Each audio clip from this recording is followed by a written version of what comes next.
Bonsoir à tous. Alors d'abord, désolé de ne pas être avec vous ce soir. J'avais le choix entre partir en vacances 2 semaines, faire de la plongée en Indonésie, ou alors être avec vous ce soir et risquer un divorce. Donc, j'ai finalement choisi de faire cette conférence à distance. Merci beaucoup Damien pour l'introduction. Donc effectivement, avant de travailler à Genève dans la finance, j'ai eu la chance de travailler pour l'Agence française de l'espace sur le développement des fusées Ariane. Et vous allez voir pas mal de similitudes quand on parle de données.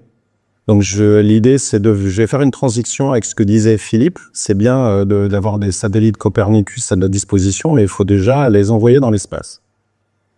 Donc, alors voilà.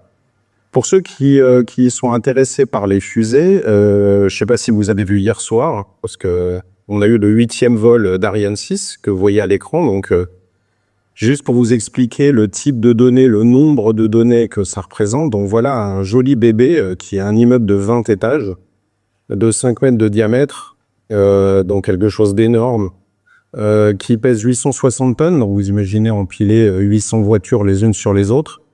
Et puis, et donc quelque chose qui va permettre d'emmener les satellites dans l'espace. Donc ce lanceur-là, quand on va parler de données, il faut imaginer qu'il est divisé en 4 gros blocs. Il y a toute la partie du haut qu'on appelle la coiffe, c'est ce qui protège les satellites pendant qu'on traverse l'atmosphère. Et puis il y a toute la case à équipement qui, elle, contient l'ordinateur de bord. Il faut savoir que le lanceur, il est complètement autonome à partir du moment où il décolle et il décide de faire ce qu'il veut, sauf si on décide de le détruire depuis le sol. Et sous cette coiffe, donc on a les satellites. Donc c'est le client qui nous confie le satellite pour l'envoyer en orbite. Et juste cette partie-là, c'est à peu près 20 000 composants. En dessous, on a un étage qui permet d'emmener ces différentes charges utiles. Donc finalement c'est ce que nous a confié le client en orbite finale. Et donc ça, c'est à peu près 25 000 pièces du puzzle. L'étage principal qui permet d'atteindre assez de vitesse pour atteindre l'orbite, c'est 35 000 éléments. Et puis ensuite, on a ces 4 boosters à poudre qui nous permettent de, s'arracher du sol et de traverser l'atmosphère le plus rapidement possible pour éviter de devoir subir les contraintes atmosphériques. Donc vous voyez tout ça, ça donne déjà une petite idée de tout ce qu'il faut avoir comme data, puisque chacun de ces éléments, il va falloir les modéliser. Donc, on a 3 grandes phases quand on fait un lancement de fusée. Il y a le avant, comment on prépare une fusée, comment on optimise sa trajectoire, comment on regarde dans quel couloir le lanceur va évoluer, puisque d'un lanceur à l'autre, il y a toujours des petites modifications. Donc, on a une trajectoire optimale, mais on doit quand même naviguer à l'intérieur d'un couloir. Et puis ensuite, je vous parlerai de pendant le vol et après le vol. Donc, ce que je vous ai dit avant, vous imaginez 100 000 éléments. Ils ont chacun de nombreuses données associées, des mécaniques vibratoires, des masses, des résistances. Donc, chacun de ces éléments arrive avec un certain nombre, si on fait le parallèle avec des datas, un certain nombre d'attributs. Tout cela, il va falloir les prendre en compte. Donc, à peu près 10 000 paramètres à surveiller. Donc les paramètres à surveiller, ça peut être la pression des réservoirs, la quantité de carburant, la poussée des moteurs, les vibrations, la trajectoire, etc. Donc énormément de choses à surveiller. Il faut imaginer qu'un lanceur, malgré sa taille et sa puissance, à peu près toutes les 72 millisecondes, décide lui-même de changer sa trajectoire. Donc à tout moment, il sait où il est, il sait où il va, et il va réoptimiser sa trajectoire en fonction de ce qu'il a mesuré et faire bouger ses moteurs pour pouvoir épouser cette nouvelle trajectoire. Et donc ça, il le fait à peu près toutes les 72 millisecondes. Je vous laisse imaginer le nombre de calculs qu'il faut faire à bord. Et tout ça en garantissant une précision de 99% de réussir la mission. Parce que c'est ça qu'on promet, c'est ça qu'on vend aux clients et qui permet d'avoir un lanceur qui finalement est rentable au bout du compte. Donc tout ça, ça permet de préparer la trajectoire. Donc, qu'est-ce qu'on fait pour optimiser cette trajectoire? Donc, on a ce qu'on appelle un modèle à 6 degrés de liberté. Donc, on a 3 dimensions et 3 rotations autour de ces dimensions. Et il va falloir calculer ce que peut faire le lanceur pendant son ascension. On fait ce qu'on appelle des tirages de Monte-Carlo. Donc, chacun des 100 000 éléments dont je parlais tout à l'heure, il y en a qui sont plus importants que d'autres, mais ont des dispersions. On n'a jamais 2 éléments qui sont identiques. Et puis, on va le mettre dans un ordinateur et dire, c'est tous ces éléments, ces 100 000 éléments, on va tirer de manière aléatoire où est-ce qu'ils se trouvent dans leur marge de manœuvre. Et avec ça, est-ce que je suis capable d'aller en orbite et de réussir la mission ou pas? Et ça va me permettre de définir ce fameux couloir de vol à l'intérieur duquel je pense que tout est normal.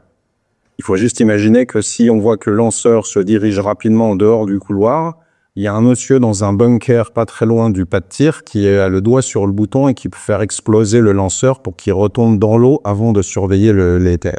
Évidemment, c'est mieux que de se prendre un morceau de fusée sur la tête.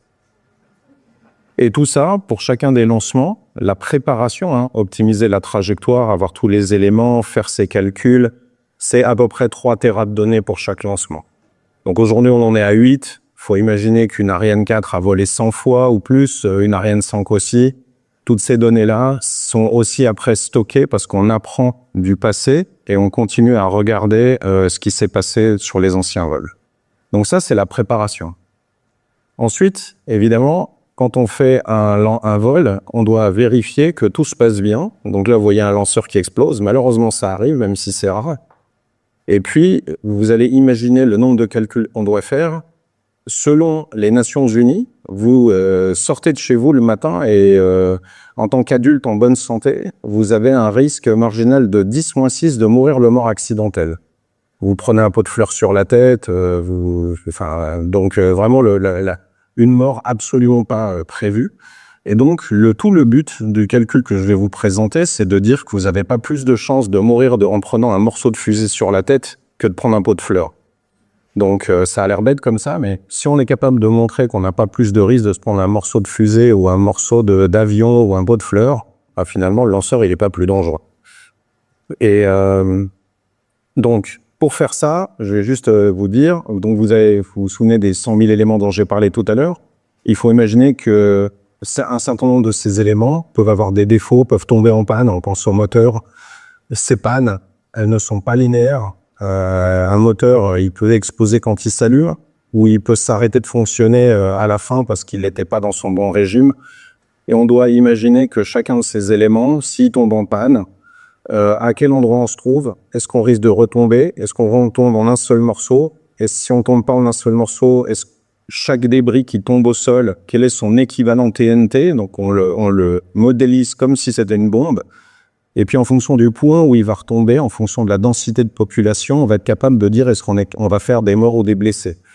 Donc vous imaginez sur un vol de faire l'intégrale de tous ces cas de figure pour arriver à démontrer qu'on risque pas de faire des morts. Donc ça demande une quantité colossale de données et de simulations. À partir de ces simulations, on calcule ce fameux couloir de vol dans lequel on considère qu'on est encore normal. Et puis, à partir duquel on va détruire le lanceur s'il dépasse. Le but du jeu étant que, peu importe dans quel état il est, de la même façon, si à la frontière de ce couloir, on fait exploser le lanceur et qu'il y a des débris qui sortent du couloir, on risque pas de tuer quelqu'un. En plus de ça, comme il y a énormément de carburant dont certains toxiques, on va aussi calculer si un nuage de pollution peut arriver sur une population et évidemment faire des blessés. 50 millisecondes, donc ça on a 50 millisecondes pour réagir. Heureusement, il y a des systèmes un peu automatisés qui permettent de faire ça. Et il faut juste savoir que si jamais le lanceur, lui, se casse de lui-même pour une raison ou une autre, il a une fonction d'autodestruction qui fait que tout va retomber dans l'eau avant que des gens les prennent sur la tête. Et puis, vous imaginez aussi la complexité. On lance une fusée à 30 km à la ronde. Il faut avoir évacué, il faut avoir empêché les avions de voler, les bateaux de naviguer à l'intérieur de ce couloir pour éviter évidemment tout problème. Donc ça vous donne aussi une notion de la quantité d'informations qu'il faut traiter. Et donc ça, c'est pendant la mission. Et puis après, ce qu'on fait, c'est qu'on va exploiter ce qui s'est passé pendant le vol. Donc on a à peu près 3000 capteurs, on va récupérer 500 gigas de la télémesure. Et le but du jeu, pour faire ça, c'est 2 étapes. La première, ce qu'on appelle le niveau 0, c'est on va vite regarder si le lanceur était à peu près nominal pour continuer à faire la mission suivante. parce que les lanceurs se succèdent de plus en plus rapidement. Il faut imaginer qu'il y a eu une année où on a lancé 15 Ariane 4 dans l'année. Le jour où une Ariane 4 s'en va, elle décolle, la suivante, elle est déjà en cours de préparation. Donc on doit très très rapidement pouvoir dédouaner le vol suivant. Et puis ensuite, toutes les anomalies qu'on va détecter, elles, on peut travailler dessus pendant 3 mois, 6 mois, 1 an, pour vérifier si potentiellement elles pourraient apporter un problème un jour ou l'autre. Donc ça, c'est pour le vol suivant. Et puis, là où je vais faire le parallèle avec la data, donc moi avant comme je disais, maintenant je travaille dans les data, dans la finance, mais vous allez voir le lien. La première Ariane 5, dont le vol inaugural a eu lieu le 4 juin 1996, donc on est presque à la date anniversaire. Donc vous imaginez 10 ans de travail, entre 25 et 30 000 personnes en Europe, plusieurs milliards de développement. On lance la fusée et au bout de 30 secondes, la fusée explose. Et puis, on a évidemment, moi j'ai participé à la commission d'enquête. Les résultats, c'était quoi? Et vous allez faire le lien maintenant avec la data et ce que nous, on connaît tous les jours. On a réutilisé un logiciel sur un des équipements qui était une centrale inertielle qui avait volé 100 fois sur Ariane 4 sans problème. Et on s'est dit, puisque ça a toujours fonctionné, on va pas s'embêter, on va rien changer. Donc on a réutilisé un logiciel sans regarder si, en fonction de la nouvelle configuration, on va parler de gestion de configuration, il était toujours adéquat. Ensuite, c'était quoi le problème? Puisque Ariane 5 accélérait beaucoup plus vite qu'Ariane 4, on a dans une ligne de code, dans un pauvre petit programme à l'intérieur de cette machine, une conversion numérique qui a fait un dépassement de mémoire, qui a été perçu par l'ordinateur de bord de « il y a un problème, je remets tout à zéro ». Et je remets tout à zéro, ça fait qu'on braque les moteurs, alors qu'on est dans une phase critique où on est en train de passer le mur du son. Et le lanceur commence à tourner, et avec la pression dynamique qui intervient sur le lanceur se casse. Et voilà. Et donc, tout ça pour dire, une redondance non indépendante, une gestion d'erreurs insuffisante et pas assez de tests font qu'on arrive à faire partir en fumée un lanceur de cette taille avec autant d'argent Donc la conclusion, et vous allez voir par rapport à nous, ce qu'on vit tous les jours dans vos métiers, donc ne réutilisez jamais un logiciel critique sans revalidation complète. Je suis sûr qu'il y en a plein qui imaginent ce que je veux dire. Gérez toujours toutes les erreurs explicitement. Il faut toujours avoir une programmation défensive, regarder ce qui se passe, regarder s'il peut y avoir un problème. Et évidemment, quand on dit qu'on a un système redondant, mais que les différents équipements et logiciels sont des copier-coller les uns des autres, s'il y en a un qui a une erreur, le deuxième va l'avoir aussi. Donc attention aussi aux redondances. Donc voilà, je suis juste à mes 10 minutes, donc je vais vous embarquer dans ce fameux vol d'Ariane 5 pour vous montrer le moment de solitude. Quand moi, ça faisait 5 ans que je travaillais sur le projet. J'étais aux premières loges dans la salle VIP et en plus, je m'occupais du calcul de trajectoire et de la sécurité. Et on était en train de regarder le vol et au bout de 30 secondes, voilà ce qui s'est passé. Voilà, mais je peux vous dire qu'on est resté prostré à regarder les images pendant une demi-heure, à regarder les débris tomber en se demandant ce qui venait de nous arriver. Et puis de se dire, il va falloir tout recommencer à zéro. Et donc voilà la conclusion. Donc les datas pour le spatial, en tout cas pour les lanceurs, c'est évidemment hyper important. Regardez cette analogie avec tout ce qui est gestion de configuration, test, release, et puis je suis sûr que vous comprenez exactement ce que je suis en train de dire. Merci beaucoup pour votre attention.